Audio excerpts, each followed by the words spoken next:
There's something about being greater than. Greater today than you were yesterday, and greater together than in isolation. That's the philosophy of the Kelowna Chamber of Commerce, the largest and most influential business organization in the BC interior. The Chamber is a convener of collaboration, a catalyst for a stronger economy, and a champion for better business. Connect with us and discover the benefits flowing from the power of the crowd. The Kelowna Chamber, growing the people who power the Okanagan.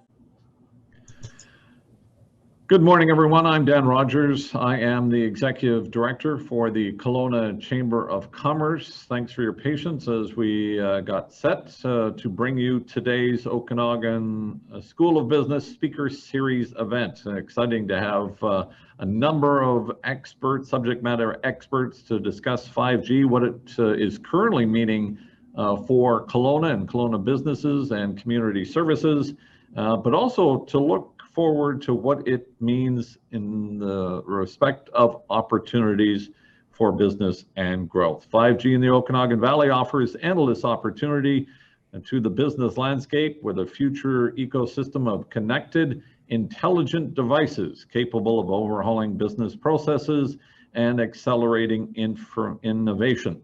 Now's the time for businesses to know what's coming, what's already here, and how to leverage 5G. We'll get into that deeper over the next 60 minutes.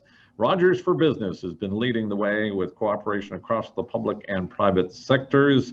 This is going to be a good discussion, but we do need some housekeeping items as we begin. We certainly, before going too far, want to acknowledge at least those of us that have gathered here in the central Okanagan on the traditional unceded territory of the Seal Okanagan people. We thank them for their rich history and culture. Today's subject, transforming business and city services, what 5G brings. It's going to be an exciting discussion over the next hour, where we will have an opportunity for questions and answers. If you are familiar, you probably know that on Zoom we have a Q&A function. Please feel free to enter a question at any time. We'll get to those near the end of the broadcast, near the top of the hour as we get close to noon. I'll be monitoring those. Feel free to enter that at any time. We do want to acknowledge the work that we do as a nonprofit organization. We are completely funded by the private sector. We can't do the work we do as the leading chamber in not only BC, but across the country without the investment of our members. And we want to thank the close to 1,000 members that we have as part of the Kelowna Chamber of Commerce, including our President's Circle members, MMP Accounting, Consulting and Tax, UBC Okanagan, Interior Savings, and of course, Rogers for Business. Also want to acknowledge the other senior members of our membership team, including our growth and catalyst members. They are noted on your screen. We thank them for their investment. They're not only investing to help their organizations, they are investing in this community to build a stronger economy so that we can all prosper. We thank them for that. As well, we want to thank Chamber Group Insurance, our affinity partner in moving forward. A little plug for next month. We are hoping to return and planning to return to an in-person luncheon on September 28th. We have secured Rick Antonson. Some may be aware, he's a global travel writer, business leader, former CEO of Tourism Vancouver. He's going to share some life stories with us that will be helpful in guiding our business decisions, but also some life reflections that Rick will share now that he is permanently living here in the Okanagan. Also, we're still dealing with the pandemic. If you haven't checked it out, check out OkanaganWeGotThis.com. Lots of resources and information, including a resource guide to help small business on the road to recovery as we move towards step 4 in September. Also, a little plug for our golf tournament. We are sold out, but still looking to fill our last golf swag bags. If you are a chamber member and want to contribute to this unique marketing opportunity, we just need a small item for each swag bag. Contact Kylie or any of us here in the office and we can help you out. And just a flag to note, coming soon, nominations will open in a couple of weeks for our 2021 Business Excellence Awards. We are looking forward to gathering at the Delta Grand for the celebration on November 5th. of 2021. More information to come. And with that, I'm going to turn things over to our series host and call upon Phil Ashman to join me. Thank you very much, Dan, and good morning, everybody. On behalf of Okanagan College, I'd like to welcome you to this fantastic discussion this morning and presentation. Unfortunately, Dean Bill Gillett and Associate Dean Barry McGilvery couldn't make it today, but they've sent me instead, so I'll have to give you a poor substitution. Lots of updates happening at Okanagan College, obviously. We've now received our go-forward guidelines from the provincial government. So as we are transitioning back to what is mostly a pre-pandemic environment, we're very excited to see more students coming on campus this fall. We are certainly seeing more online courses than we have in the past. So that's been kind of a silver lining out of all this as we've sharpened our pencils and skills in that regard. And if you drive by Okanagan College, you'll also notice that the health building, which has been a centerpiece of Okanagan College since 1963, is now on its way down. In fact, I think it's about halfway down at the moment. So that has completely changed the face of the college. And as you're driving down KLO, you'll be able to see across the courtyard toward the Center for Learning. And with that, we are going to be landscaping, expanding our quad space. So very exciting changes for the college.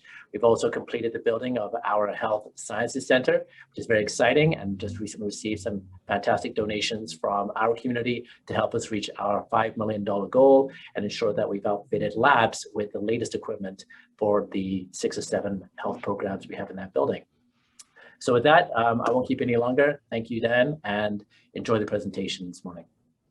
Well, thanks, Phil, for joining us, as always, and we look forward to seeing you in person come September. So mark that September 28th, and congratulations for all the work that you and, by extension, the College and School of Business have done to see that organization through the pandemic. So congratulations and thanks again. Thank you. So we are going to move on. I do want to acknowledge that we have a number of partners with us today that represent not only the city of Kelowna, but also by extension, Rogers Communications. We're going to hear from Paul Howarth in just a moment. He's got a presentation. He'll lead things off.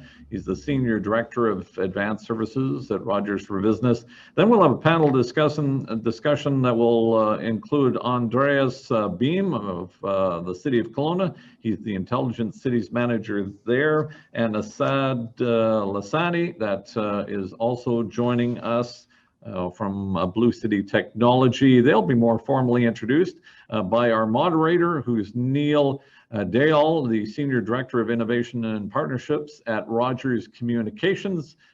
He will be coming on in just a moment. But before we go back to them, I do want to bring in Rick Sellers, the Regional President for Rogers for British Columbia. He is joining us from Vancouver. He has been here lots in the Okanagan, and I don't believe his camera is active, but Rick, it's a pleasure to have you here. He joined as president in November of 2016 for the BC region. Rick's responsible for delivering products and solutions to small, medium, large, and public sector businesses in British Columbia. He's over 20 years of business-to-business sales and operations experience across multiple verticals. A pleasure to have you with us, Rick, at least by audio. So thanks, Rick, for joining us.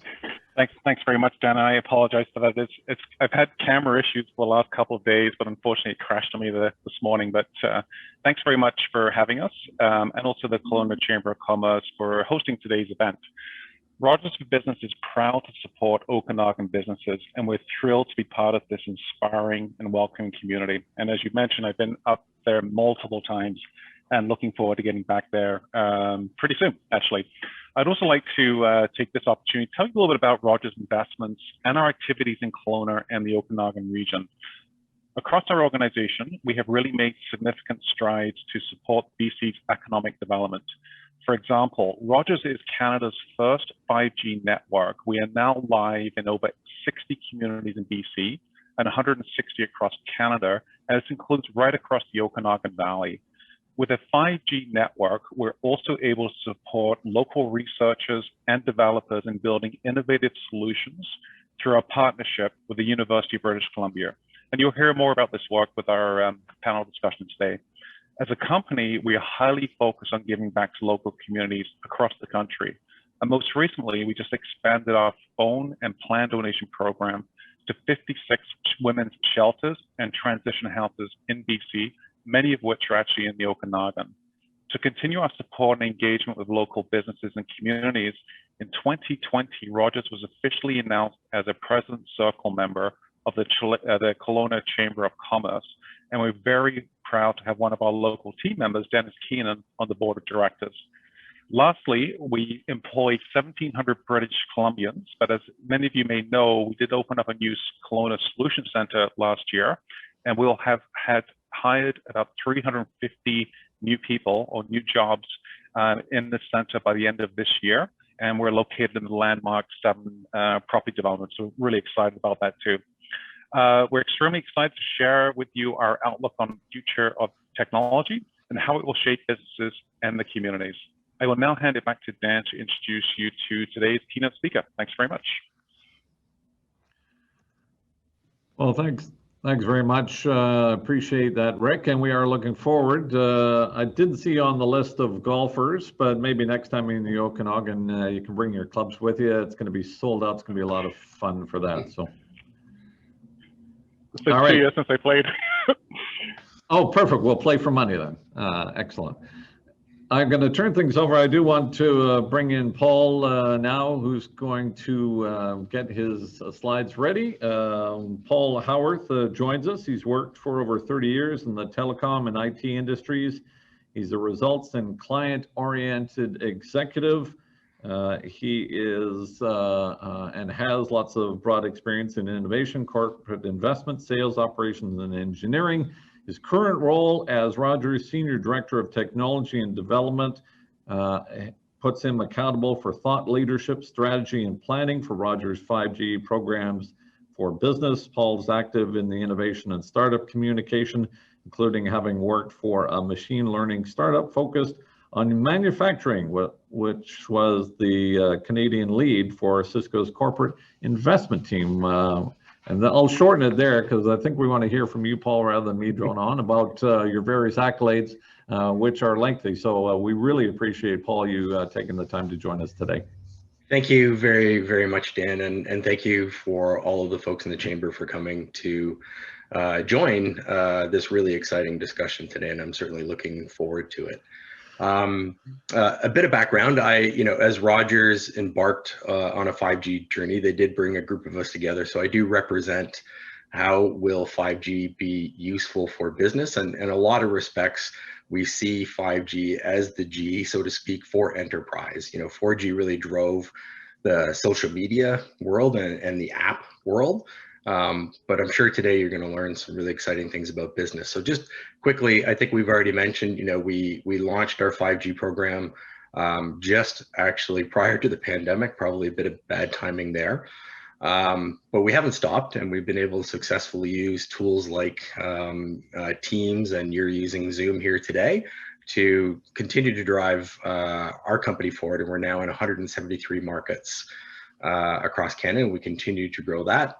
And we're also getting engaged in global initiatives that will help companies who are not only based in Canada, but have international operations, make sure that they have the same experience, regardless of where they're trying to operate in the world. And we do that through the 5G Future Forum.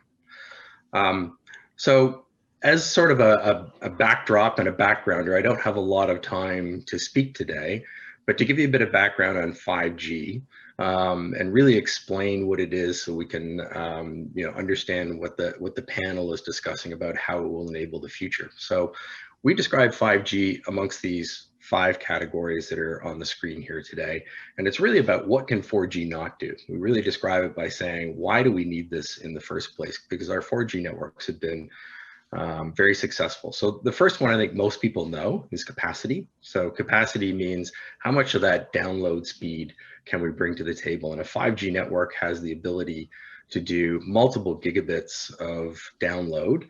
And comparatively speaking, a 4G network really stops at about a gigabit. Now, I don't believe anybody in Canada will have received a gigabit today. That's kind of the technical barrier.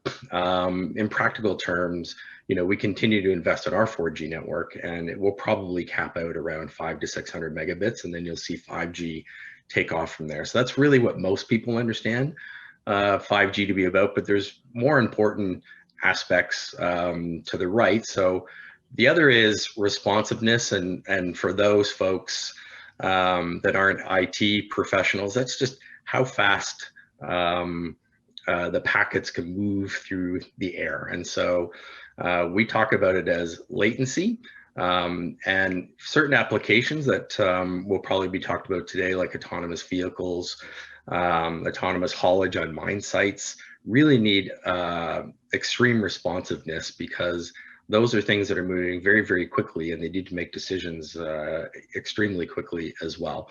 And so the best analogy I can give you to kind of understand the difference between the sort of that throughput and this responsiveness is, I'm from the East, and, pre-pandemic, I used to commute on a highway that would be, as many as 18 lanes wide. So lots of capacity, very, very wide. But I was generally going 10 kilometers an hour and that's the difference between capacity and responsiveness. Me as an end user, I actually would have rather been on a 2-lane highway going 100 kilometers an hour.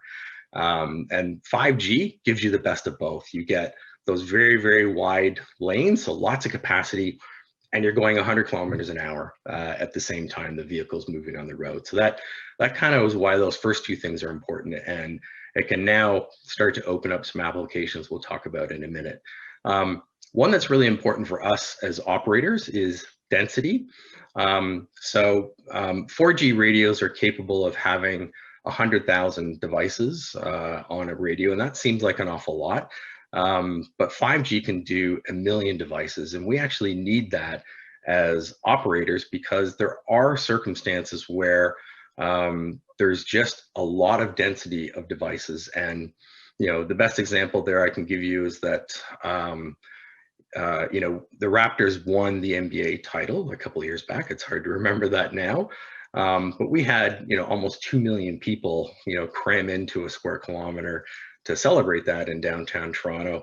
And that's a situation that a 4G network just cannot handle, having that many devices on the network at the same time. From a practical standpoint, that amount of density actually happens in urban centers on a regular basis, where people are going in and out of high density transit corridors. So making the transition onto trains and rail, subways and things like that. It's not unusual to have 30, 40,000 people, each with a personal device, perhaps a work device, perhaps a smartwatch. So you can quickly see how the number of devices can add up. So density is really about us as operators needing some new technology, and 5G helps us there. Uniformity is making sure that you have a very consistent experience, and 4G has been quite good, but 5G brings in some new tools, in particular some more advancements in something called beamforming, where a 5G phone can actually speak to the radios and say, I'm not having the best experience, send me a little bit stronger signal to where I am today. And so it will improve, again, some of the coverage. It will give users a much more consistent experience as they move further away from our cell sites. And again, that's important as business starts to roll out. They need consistency. That really brings us to the last one, which is probably the most important for enterprises as they're thinking about 5G, is it has enhanced ability for us to make it much more reliable. So 4G networks have been good, but they're designed with technology that's quite costly, and it means that we have to deploy costly technology across multiple sites in order to build that redundancy in. And it makes it very difficult for us to bring redundancy right down to the business level. A 5G network uses pure software, and it uses the concepts of cloud computing, which means that we can move portions of the 5G network right out onto the factory floor, for example, is where we could put it to give you very low latency and high reliability rate on your manufacturing facility or inside your distribution center. So these are kind of the 5 elements that make 5G different. And you'll see 5G, of course, coexist with 4G for quite some time. just as we're currently operating our 2 and 3G networks as well. So a couple of the applications that you can start to think about are really down on the right. So you can see from this chart where 3G helped us with, the first mobile web browsing. 4G, I mentioned, really allowed the explosion of applications, in particular social media and streaming media. 5G is going to take us into that industrial automation where they really need that low latency. They need the factory to continue to automate, even if there's been damage to other telecom infrastructure. So being able to put portions of the 5G network right into the factory floor allows us to do that. Applications like drones will drive the need for that density that I talked about as we get more and more devices out there. And drones are an interesting one because they are in some respects quite a bit ahead of things like autonomous vehicles in terms of commercialization, and that's simply because they don't have to deal with traffic on the roads and following the roadways. They're having to deal with the airspace, which is much less congested. It does have other requirements, though. They need highly secure and highly reliable connectivity for drones to be able to travel the great distances. They need to be able to use a 5G network to communicate where they are, to make sure that their collision avoidance systems are working and that they can make the deliveries accurately and on time. And so that's an area that's of great interest to us as Rogers. We're not, certainly planning to be in the drone business per se, but we can see lots of applications where drones can speed up things like inventory in warehouses. You can do inventory in a couple of hours versus taking employees offline. You can use drones for imaging of, utilities, power lines. Even our own cell towers are inspected using drones today. And then ultimately down to the right, you will see, 5G will be the underpinning technology to ultimately support things like autonomous vehicles. And that's really where that responsiveness that I talked about, it's important. You can imagine that a car could move quite far within milliseconds, and we wouldn't want to have too long of a delay in our network if the vehicle needs to make an emergency maneuver or stop immediately to avoid a pedestrian. So certainly those are the types of applications that need 5G and will really drive the adoption across Canada. So close with how are we helping 5G? Our CTO, George Fernandez, really had the foresight as we started embarking on our journey to realize that it would be difficult for businesses to understand these concepts. They're, most businesses are not experts in IT or 4 and 5G networks, and that we needed a way to help companies across Canada take advantage. And so what he did is he established the UBC innovation facility. I think most folks from British Columbia are probably aware of that. He created one out in the east at the University of Waterloo that's very similar. And we're bringing in a number of other partners like Ryerson, the University of Calgary, Indra Robotics, who does the drones. Encore is a test bed. On the right-hand side, we have key partners like Ericsson and Microsoft. And then you can see where we're bringing the global partners. And we bring it all together. And we have created something called the Crate Lab, Crate 5G Lab. Sorry, Neil, I know this is your program. I mispronounced your title there. Where all of this is designed for customers to help co-create with us. We're not doing this as Rogers in isolation. We've built these innovation platforms and these tools to work directly with industry to help them solve problems using 5G. So it's very exciting. I look forward to the panel discussion, and I will be sitting here quietly listening and waiting for any of the Q&A that comes up. So have a great panel discussion. Please get your hand up and ask some questions. We're here to help you learn more about 5G. So with Dan, I'll hand it back to you, and looking forward to the rest of the discussion. Great, Paul, if you can stop sharing yours, and that'd be awesome. And I'm also not going to let you escape totally. No worries. Because as total moderator, I get to adjust the agenda. I have 2 quick questions for you, if you can help me. Just in the concept of understanding. So as an opportunity, and hopefully this discussion gets people's minds thinking of opportunities to explore and potential conversations with the partners that you've described. Agriculture, and you talk about use of drones, and agriculture is so important to us here in the Okanagan. We've just gone through an amazing heat spell with the heat dome. But checking on, just where the crop is at any particular time, it's a manual, right? Inspection. Is that a potential application that you would foresee that would be enabled by 5G? The better automation of those agricultural purposes to respond to environmental influences? Yeah, so it's a great question. And actually, one of the folks on my team has been thinking just about that. So it will certainly help. The drones, for example, we've looked at how can that help agriculture. They're great for more sort of real-time information. And our current view is it's really meant for more high-value crops, such as grapes for wineries, for example, which I know exist in the Okanagan. It's less useful for traditional, grain-type agriculture and things like that. Because they're actually well served through satellite imagery today, is generally how the sort of factory farms, as you think about it, get it. But definitely using something like drone services along with a 5G network can give you, on those high value crops, the types of granularity that you need, because, while 5G is advancing very quickly, the parallel technology has been video and video analytics and machine learning. That's really, I always feel that innovation is bringing multiple things together to create sort of new purpose. And, 5G, along with drones, along with video analytics and machine learning, allows you to get a level of detail on those high value crops that you might not do. So it's definitely one aspect. And then there's lots of other things that are connectivity related that would work fine on our 4G network. Sensors, soil sensors, and things like that. But specifically agriculture, we do see high value crops, at least my team anyway, as an interesting area. Yeah. The second one, and I'll be real quick, and you can just be real quick back. When I look at the technology and the growth of that sector here in the Okanagan, there is great opportunity. Accelerate Okanagan Innovation Center is doing some great work. Digital arts, movie production, animation.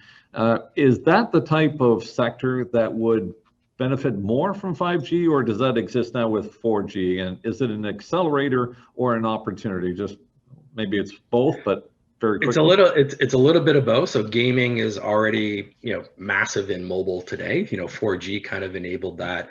What 5G will allow is new experiences, and so you can do the augmented reality of that. More specific in some of the broader industries, it's enabling those things like faster inventory and supply chain. The one that I mentioned, it's not just drones and supply chain. It's allowing for, the pandemic really drove a lot of e-commerce, for example. Supply chains are under a lot of stress. Inventory is not current enough for e-commerce orders in a lot of industries. So they need to automate with pick and pack machines, with material handling equipment, with inventory, if they're going to stay globally competitive, right? Because they're under a lot of pressure, supply chains, from global competition. That's a space that 5G can really enable, as an example. And of course, there are the other ones like manufacturing with robotics, et cetera, but it's not limited to, traditional areas of industry. The biggest area we're seeing adoption right now with sort of private networks and a concept of 5G network slicing is in mining, for example. They're moving towards autonomous haulage, autonomous drilling. They're using drones for safety and surveying. So that's an industry that's quite extensive and useful. Okay. Thanks, Paul.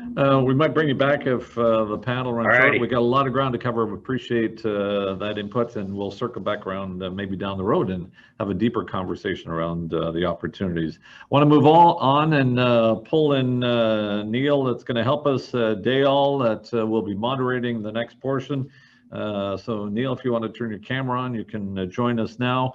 I'm certainly looking forward to getting back in person events. I'll stop being a cameraman, switcher, producer, and moderator of these events. And I would look forward to joining you in person. Just for the background, for those that have joined us, Neil joined Rogers in October of 2012. His current accountabilities include partnerships with the University of British Columbia and the University of Waterloo, focused on 5G research on smart cities, transportation, and bringing the most advanced 5G technologies to both campuses and communities. As well, he leads the 5G Create Lab at Comutech in the heart of Kitchener-Waterloo's, a vibrant tech ecosystem where he works with the ecosystem to accelerate the commercialization of 5G technologies. Neil, thanks for joining us. Where are you joining us from this morning?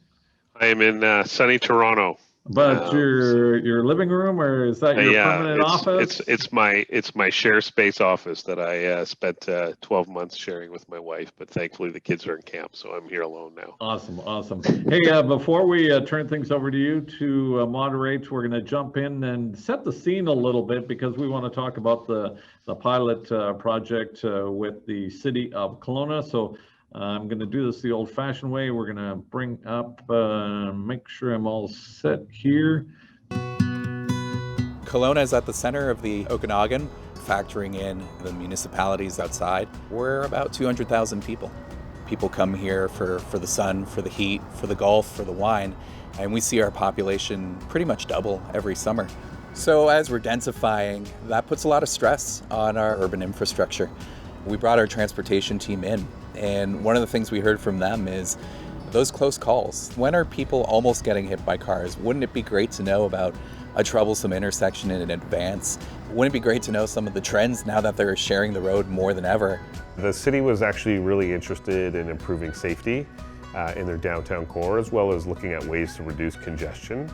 And we identified a solution that used LiDAR-based monitoring to help cities with different use cases around safety and traffic.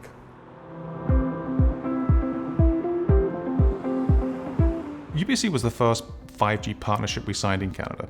We're leveraging some of the smartest minds to come up with 5G innovative solutions at the City of Kelowna focused on public safety. The ultimate goal of intelligent transportation systems is to improve road safety, to reduce traffic congestion, and to enhance commercial vehicle operations and efficiencies. So the Rogers 5G network is the technology that will make it practical to do so. LiDAR introduces some important new capabilities. They're an all-weather sensor. They carry their own illumination, so they work well in daytime, nighttime, or even adverse weather conditions. There's a really tight linkage between things like autonomous vehicles, which we know are still a couple of years away, and the transportation infrastructure within a city. And so what we decided was to run a hackathon. And so we engaged with the university, given that we have a strong partnership there, and there was research that was happening in that smart transportation space. And working with Lucity, we had advanced capabilities around traffic monitoring and traffic safety. We focused our work on collision detection, and so we built an algorithm with the students to use the data from the LiDAR to identify when objects were colliding, and built an application that could do emergency dispatch. That type of intelligence obviously can save lives. First responders could prepare for what's waiting for them. What vehicles were involved? What speeds were they traveling at? This project gave us insights into information that we've never had available to us before, and data on how to create a better, safer city for our residents. What we're trying to do is get cities comfortable with the technologies available today so that they're in a position to take advantage of those technologies that are on the horizon. I didn't really know what LiDAR was before this, and now we're sitting afterwards talking about this project and realizing, hey, these sensors might be able to do more than just tell us about cars crossing through an intersection. These sensors can probably tell us all types of things about our community that we didn't know before. And this is just the beginning. When we start thinking about how the Internet of Things can change the city, we get really excited about the potential there.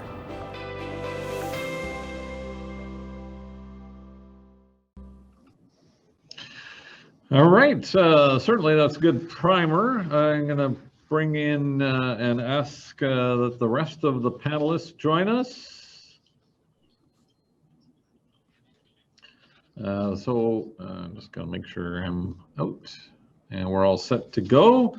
And Neil, looks like we're all here. Andreas, a TV star, is joining us live and in person. Great video, by the way. That's awesome. So Just a note, we are recording this session, and I would encourage people to keep the conversation going afterwards. Share the video. You can find all our other videos from previous speaker series events on our website, but share it with others and reach out to join if we don't get to all the questions we have today. Certainly opportunity to follow up. So Neil, I'm going to turn things over to more formally introduce Assad and Andreas. Great. Thank you. Thanks a lot, Dan, and great to be on the panel sharing the floor with Assad and Andreas. Always a pleasure to get together with you guys. So I'll just introduce the both of you really quickly.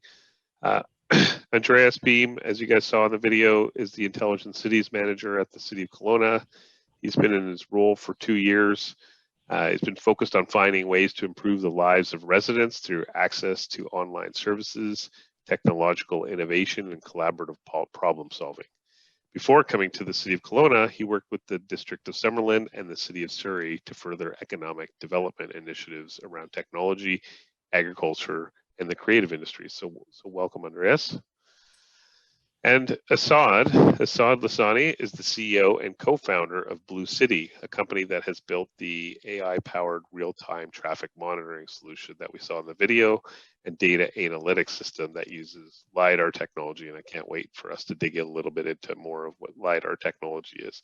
Assad has a PhD from the Department of Civil Engineering at McGill University, also my alma mater, focusing on developing multimodal traffic monitoring systems. He has more than 10 years of experience in the field of intelligent transportation systems, sensor design, transportation safety, optimization, and control. And welcome to you, Assad. So I thought I would start the panel with a couple of questions. And I think it'd be interesting to hear a little bit from you, Andreas, in terms of kind of your journey and the mandate that you have, and a little bit about who you are and the role that you play within the city. I know I got a snippet from the bio, but maybe you could talk a little bit more about your mandate more specifically. Yeah, for sure. So yeah, like you mentioned, Neil, I've been with the city for 2 years, almost 3 years, coming at the end of this summer. And a lot of this smart cities talk started happening a few years ago when we started realizing a lot of the problems cities are facing are really complex in nature. If you think about the things that we were dealing with 15, 20 years ago, now we're dealing with GHG emissions, we're dealing with homelessness, we're dealing with transportation issues. And I think we realized there's really a lot more power in working together with experts in the field. There's experts out there who are creating new technological innovations that we could be leveraging to help kind of see that change in our community. So that was kind of our thinking around the Smart Cities team and developing this team. It's not about testing technology and just doing technology for technology's sake. It's really about focusing on our residents, on our businesses, on the individual, and saying, what are the problems they're facing and how can we address them? So that's kind of what we were thinking with the Smart Cities project. And when Rogers approached us and said, we're interested in exploring this transportation area a little bit more, we thought, yeah, this is great. We can work with a leading innovator in this area and really kind of address some of the issues that our community is facing.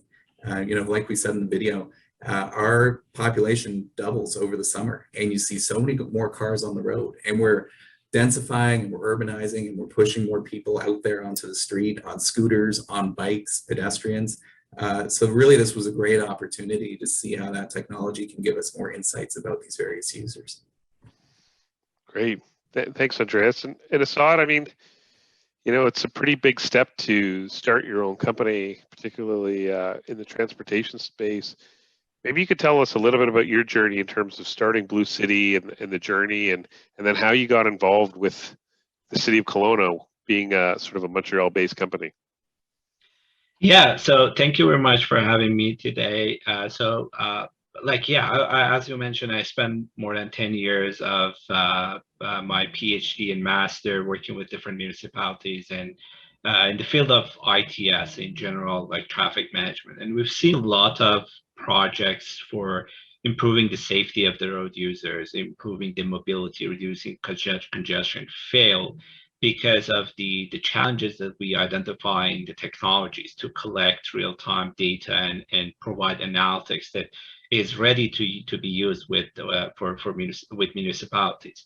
So that's why I spent my PhD exploring those type of opportunities and technologies, and eventually founded the company to build this innovative AI-powered technology.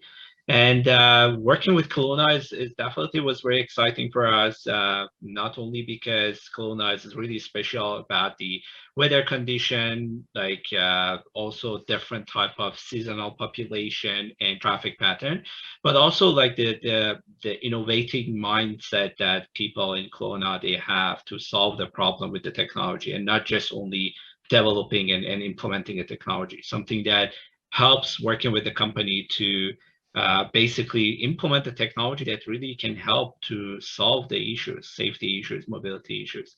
And we're excited working with Kelowna. So maybe before we get too deep into this, it might be worth a bit of a 101 on LiDAR, and maybe you could spend a minute or two just kind of explaining to us what LiDAR is and why you thought that was sort of a compelling technology to build your platform around. Sure. So LiDAR technology is a novel technology that used widely in autonomous vehicle applications. And basically, it's a laser-based mapping technology that generates real-time 3D image. And when you compare LiDAR to camera-based technologies, LiDAR has its own source of light to measure the distance to the object. That's why it makes this technology really reliable to work under different weather and lighting condition. And this is really important for traffic safety application. And more than 75% of road accidents happen during the low lighting condition, which typically camera-based technology fail. And again, like there's no privacy concern with LiDAR-based technologies. And that's why the idea of using LiDAR for stationary traffic monitoring use cases, that we can potentially address the challenges of existing technologies and make the intersection safer and more efficient. Yeah, I think that piece around privacy was also really interesting. And maybe, Andreas, how important was that feature of LiDAR in terms of the decisions that the city took in terms of deploying that technology? And privacy is probably the thing that's really at the top of our minds whenever we're looking at these types of projects. I think some of the smart city initiatives you've seen in other communities, they sometimes don't do so well because they're not informing the public on what exactly they're doing, and there's no transparency. And I think with this project, one of the benefits was being able to kind of demonstrate what LiDAR was and what it can do. And I think when people see firsthand footage from those sensors and see what they're picking up and how we're using that information, you get a lot of buy-in, and you get a lot of people saying, yeah, this is a great idea. We should be doing more of this in our community. Yeah, no, I think you're right, especially like some of the imaging, and maybe some of the folks caught that in the video of just the sort of the 3D modeling that really kind of shows what the LiDAR is able to do, but also does protect that privacy. I think that really is quite helpful. I guess a technology that people can't really physically see that well is 5G, and so it's sometimes hard to sort of share the visual of 5G to everybody. But there's obviously lots of excitement and interest around 5G. Andreas, could you maybe share with your perspective? Rogers has obviously rolled out their 5G network now to 170 communities across the country. One of the first places we started with was the City of Kelowna because of the great partnership that we have. But are there other things that come to mind from your perspective when you think about 5G and some of the opportunities that it could bring to the community and to the region?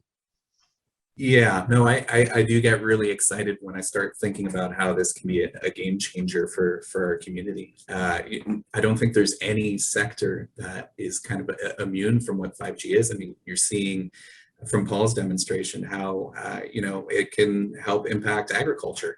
And when we start thinking about water being such a critical resource here, to have sensors giving us real-time information about water, about pesticides, about fertilizers, I mean, even the agricultural sector is going to benefit from this.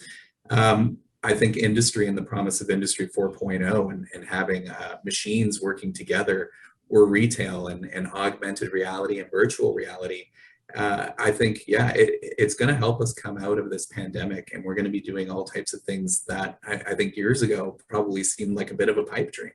So I'm really excited. I know the city, we're just kind of wrapping our head around it too. You know, this was our first foray into 5G and into LiDAR, but I think there's a lot of opportunities there when we start thinking about getting information instantaneously. When we think about those floods that we're facing as a community now, we're going to have real-time information about our creek levels, about the lake levels, about where the problems might be. So it's a very exciting, I think, opportunity for us. And Assad, kind of over to you a little bit. I mean, you know, we talk about LiDAR, you know, your solution leverages, you know, artificial intelligence. Why were you so attracted? Because you were actually one of the earliest adopters of 5G technology, even in the country, I would say. This is probably the first application that we've seen for commercial purposes that leverage 5G, but what attracted you to it? Because you were sort of already down a path of deploying 5G when we sort of started having our conversations and engaging on this particular project. Yeah, sure. So from our perspective, 5G is not anymore a buzzword or something that just like gives you a better like video quality on your smartphone. 5G, I think it's really a game changer for many industries. So a lot of use cases that 5G can enable for us, which requires low latency, including our sector as well. So when it comes to the like traffic management in general, for many years when we're talking about traffic management, it was like how we can make the cars moving faster at the intersection. But now it's changing because we are adding different type of mobility, modes of mobility, scooter, walking, and biking. So for those type of use cases, now we need to consider also safety aspect. We are enrolling a lot of connected vehicles application that we see that the possibility of sharing the data that our sensors are generating with connected vehicles, as an example, presence of a pedestrian and crossing the intersection, can be really helpful for connected vehicles to improve the safety of the road users. But those type of use cases, they need a low latency communication from infrastructure to connected vehicles to be able to have enough time to respond to emergency cases. And that's where I think we saw the future of 5G, and this is something that we wanted to invest on, and we see a lot of value for those type of projects. Excellent. Great. And yeah, I mean, the low latency benefit in the context of safety is obviously super critical. And, you know, I think we've made some pretty interesting progress. Andreas, maybe sort of the last question to you before we hand it to the audience Q&A, but what would you say are, you know, sort of the greatest developments that we've seen in terms of the last, you know, 14 months of collaboration in this area? And then what are you most excited about in terms of the partnership and the opportunities? Yeah, no, I think we've learned quite a bit. You know, we came into this project not really knowing anything about 5G, about Internet of Things, about how, you know, what this new type of connectivity could mean for the city moving forward. And we definitely didn't know much about LiDAR. So now, you know, we're thinking about some interesting things and thinking a little bit outside the box. And one of the developments we had, I think, during this project, which I thought was really cool, was, hey, yeah, we're using this LiDAR right now to give us transportation information, but can we get some insights on distancing and whether people are actually, you know, following the rules? And you know, credit to Blue City and Assad for kind of taking that challenge on while we were doing all this transportation work. And sure enough, we were seeing, yeah, there are certain trends. We're noticing when the bars close downtown, sometimes people are congregating and getting a little closer together. And so I think that really kind of opened our eyes to thinking, hey, what other insights are there out there? And so what I love about this project is, yeah, we focused on Bernard, but now we're focusing on those bigger intersections that are giving us problems. And, you know, we've got these sensors up on Springfield and Gordon, which is a very busy intersection. We're going to go to Benvolan and Springfield too, where we see about 80 accidents a year. You know, now we're going to get some really great insights in terms of what are those behaviors that we want to kind of change? How do we create that safer urban environment for our residents. So yeah, I'm really excited about what the future could mean for this project and the different directions we can go with it. Yeah, exactly. So I guess we're probably going to end the panel here, but Dan, I think probably makes sense to take some Q&A from the audience. Yeah, we have a few questions in the queue, and a reminder those that have joined us, we'll go for about 10 minutes more. So we'll have some time for some Q&A. So if you want to submit a question, please do so. We've got a couple. Just I wanted to note, Paul, I got one coming your way, so hopefully it hasn't moved too far away. But first, before going to Paul and the general run, one about research related to health impacts and where that regulatory body fits with respect to 5G. I want to respect the question that we did get submitted. I want to come back to the city's pilot project, and if I could just I have a question in the queue I'll get to, but as a primer to that is the province, because we have a provincial highway running through the center of our community, obviously that's a major aspect of managing the traffic. Is that integrated in the work that the pilot project's doing, just managing and how that traffic interacts with municipal streets?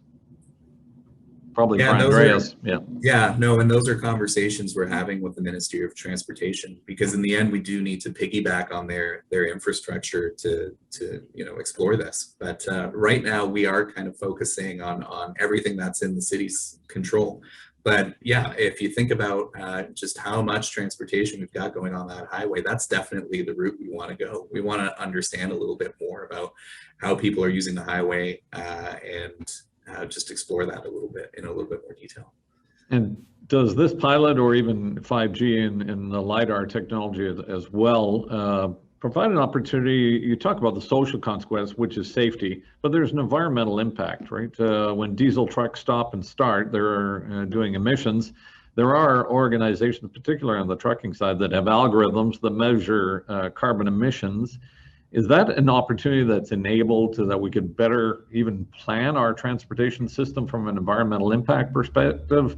Because we can then start to measure and track how many starts and stops, what is the emission? I know a lot of them have, the trucking companies have, GPS and tracking within it, telemetrics, right? So is there an environmental benefit of being able to measure some of that and adjust? I'm happy to sort of take a stab at this one and for my colleagues to jump in, but absolutely. I think the two primary areas, and Andreas sort of talked about these that we're going after, are GHG reduction and safety. And so a lot of the work that we've been focused on right now has been in safety and being sort of preventative in terms of understanding where the dangerous intersections are. But a lot of the work that we're doing, and Assad is doing some more research in this area, but we're also doing a lot of research at UBC, which it looks at traffic patterns, being able to be predictive in terms of traffic patterns, and being able to optimize the traffic network around the patterns that we've seen and that we can predict. And so over time, where we would like to go is being able to sort of autonomously control the traffic network. So understanding, where the vehicles are coming, and Assad has already been developing some of this technology, but where we can actually start to dynamically change the traffic lights, as an example, so that cars aren't idling unnecessarily because there's no vehicles coming in the other direction, right? And so I think that's absolutely the goal, and we know that the municipalities as well as the private sector, are very interested in achieving some of these targets, and we're just at the beginning of kind of a long journey in that space right now. But I don't know, Assad, maybe you want to add some more in terms of some of the work that you're doing. No, definitely. This is something that it's I think the primary end goal of implementing technology is reducing GHG, like saving the environment and also improving the safety. But something from Blue City's side, so something that we are always interested is that working with our partners, like researchers, to leverage the data APIs that we are generating with our technology, because this is not a single company can do all. So it's a collaborative project that different players, they should get together to be able to solve this big problem. And I think we are on track on that, working with Rogers, UBC to build something that is useful for our community. Excellent. I have a few questions, just respectful of those that have submitted. I'm going to go. Paul, are you still with us, hopefully? And I'm going to come to you. I am. I've got 3 minutes, so. Perfect. Just a quick response. We had a question with respect to health impacts and impacts to the environment of actual 5G. And I know you work within a regulatory environment that government is responsible for, but a quick comment if you could. Yeah, it's a question that comes up a lot. So the answer is, we're not healthcare professionals, and honestly, you need to go to, the Ministry of Health federally would be the right organization to speak to about that. But I can say that, we are a heavily regulated industry, as you mentioned, and the one guideline in particular we have to follow around safety is something called Safety Code 6. So we, anybody who operates a radio, not just a 5G radio, needs to ensure that it's kept safely away. And our engineering teams, we personally fully comply and make sure that all those designs are done correctly. So the quick answer is, we can't answer health questions because we're not health professionals. So, kind of guide that question there. And then, second, we do follow the regulations, in particular, something called Safety Code 6. Excellent, and thanks for that, and thanks for the person that submitted that question. One of the reasons we wanted to do this forum was to give an opportunity, a platform for people to better understand. If you don't understand and are concerned about, ask questions. That's what we're here for. Also hold government regulatory bodies accountable. We do that at the Chamber as well, but you work within the framework that they provide. So appreciate the question and the response, Paul. And appreciate your time because I know you got to fly. We have a question in from Robert that talks about one of the major concerns in the aviation is the over-reliance on technology potentially by operators and in that field, pilots, which leads to potential complacency, misunderstandings, which can set the stage for incidents or accidents in the aviation side. This happens even when you have highly trained professionals and pilots with years of experience, right?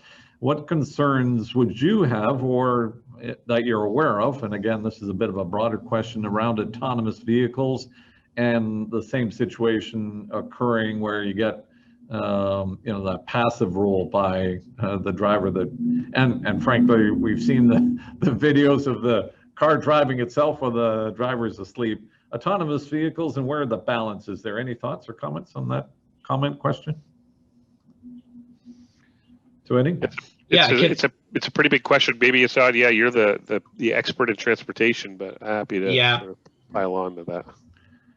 Sure. So I think that's the value of the 5G and why we are interested about 5G. So just having a car depend on its own sensory system, it's not the final solution. The car should be able to talk to each other, and you can't really put like a specific module for the car to connect to another one. So you need to have a broad infrastructure that can be used for different applications to make it economically feasible, to be able to provide connectivity between cars so they can share the information between each other. And that's where we see the potential of connected vehicles. So that's a short answer to this long question. So just, Assad, if I could build on that a little bit, and I'll yield to others if they want to make a comment. Time frame when we're likely to see, and it's obviously contingent on technology, on the autonomous vehicles, but also on the infrastructure that enables that to occur. I look out my window here in downtown Kelowna. What's the likelihood of what's the time frame when we're going to see an autonomous vehicle go by? Blue sky thinking and crystal balling. Yeah, I'm not.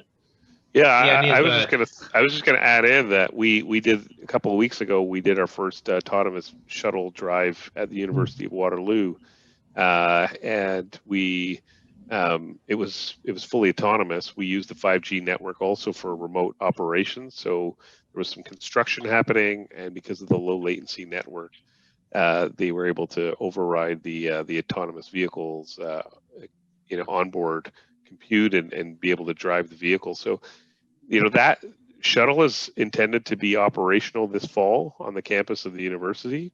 So, to answer that question really quickly, I think that we're already seeing the ability for some of these technologies in some controlled environments to see the light of day. And as Assad said, like being able to communicate over the 5G network and using some of the other infrastructure like the Blue City type of sensors will just continue to augment the safety of that of the operations of that vehicle. So it's starting now.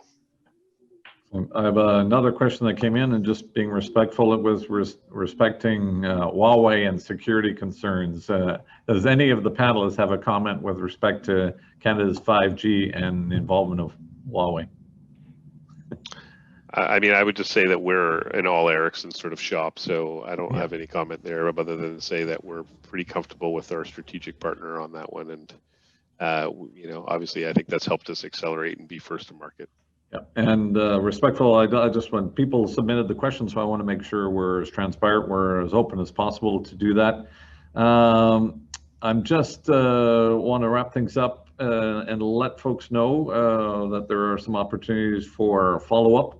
But before I do that, I just, Neil, anything that any of you want to just very quickly comment as we wrap things up here? Yeah, from my perspective, and I just want to say thanks to the Chamber of Commerce for this. Importantly, Andreas, Jazz from the city, Doug as well for all the support in terms of the collaboration. Kelowna really is a very future-forward city, municipality, and we're just kind of excited about the continued partnership and support that we've gotten. Excellent. And I'm also putting up at this time the email. If you want more information, it's Rogers for Business or R4Business Okanagan at rci.rogers.com. And if you want more information or contact, you can also contact the Chamber office. I'm going to bring in our chair of the board, Jeff Robinson, at this time. Jeff had some history. Actually, he shared with us in advance of his thesis, was it? Looking at ancient history, Dan. Ancient history. Yeah, thanks for joining us. Back before 3G, I was interested in wireless technology. But it's great to see that Kelowna has embraced this, and we're lucky to have great minds like Assad and Neil partnering with Andreas and the others in the city to bring us this new technology. It is really exciting. I think we're the first city to do this, and I look forward to seeing the changes and the opportunities for our businesses to leverage this. Particularly, I saw talking about APIs and getting a broader audience to use the technology and the data that we're going to be collecting. Excellent. And I know they're still here, though they disappeared from our screen. So if you want to rejoin us, there you go. Andreas, thanks very much as well, Neil and Assad.